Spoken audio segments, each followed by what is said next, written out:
اعوذ باللہ من الشیطان الرجیم بسم اللہ الرحمن الرحیم۔ آج کا ہمارا موضوع ہے احادیث۔ یہ اسٹوڈنٹس آف قرآن کے پلیٹ فارم سے آپ تک میں ڈاکٹر شہاب مسرور کچھ باتیں پہنچانے کی کوشش کرتا ہوں، تاکہ وہ چیزیں جو ہم نے کچھ محنت سے سیکھیں، کچھ اور ساتھی بھی اگر ہم یہ بات ہم پہنچا سکیں تو کیا ہی اچھا ہو۔ آج موضوع حدیث کا ہے۔ احادیث کے وہ مجموعے جو ہمارے ہاں عام مقبولیت رکھتے ہیں وہ 6 ہے، جن کو ہمارے بہت ہی قابل احترام بزرگوں نے بڑی محنت سے جمع کیا، ترتیب دیا، اس بات کا بہت زیادہ خیال رکھا کہ اس میں کوئی غلط بات داخل نہ ہو جائے، جس کی وجہ سے خود انہوں نے لاکھوں کے حساب سے احادیث رد کر دیں، ترک کر دیں۔ مندرجہ ذیل تفصیل ملاحظہ فرمائیں۔ نمبر 1، امام بخاری کی صحیح بخاری 7275 احادیث ہیں، اس میں ہمارے نبی صلی اللہ علیہ وسلم کے انتقال کے 178 سال بعد پیدا ہوئے۔ مسلم ابن الحجاج کی صحیح مسلم 9200 احادیث کے ساتھ ہمارے نبی صلی اللہ علیہ وسلم کے انتقال کے 183 سال بعد وہ پیدا ہوئے تھے۔ النسائی کی سنن الصغریٰ 5270 احادیث کے ساتھ ہمارے نبی صلی اللہ علیہ وسلم کے انتقال کے 197 سال کے بعد پیدا ہوئے۔ ابو داؤد کی سنن ابو داؤد 4800 احادیث اور ہمارے نبی صلی اللہ علیہ وسلم کے انتقال کے 185 سال بعد پیدا ہوئے تھے یہ۔ الترمذی کی جامع الترمذی 3956 3956 آیات کے ساتھ ہمارے نبی صلی اللہ علیہ وسلم کے انتقال کے یہ اور ابن ماجہ دونوں 192 سال کے بعد پیدا ہوئے تھے۔ ابن ماجہ کی ہے سنن ابن ماجہ 4000 احادیث، اور مشہور صحائح ستہ ابن القسرانی کا حدیث کا مختلف کتب کا مجموعہ ہے۔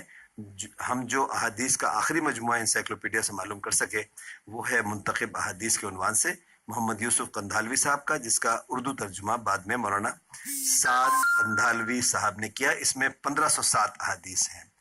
ان کو بھی حدیث کی مستند کتب سے ہی جمع کیا گیا ہے۔ اب آپ حدیث کے بارے میں ذرا سا ڈیٹیل وہ یہ ہے کہ احادیث کے مجموعے ایک قیمتی سرمایہ، ایک بیش بہا اساس کی حیثیت رکھتے ہیں اور ہمیں قرآن کو سمجھنے میں معاون بھی ثابت ہوتے ہیں، بشرطے کہ ان کو ان کے مقام پر رکھ کر اور قرآن کی روشنی میں ان سے استفادہ حاصل کیا جائے۔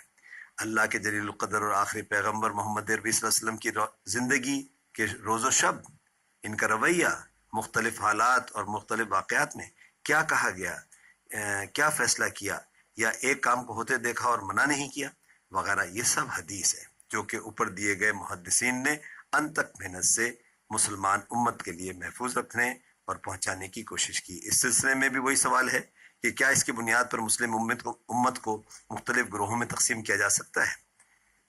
یقیناً اگر آپ سلیم الفطرت انسان ہیں تو اس کے علاوہ کیا جواب دیں گے کہ ہرگز نہیں۔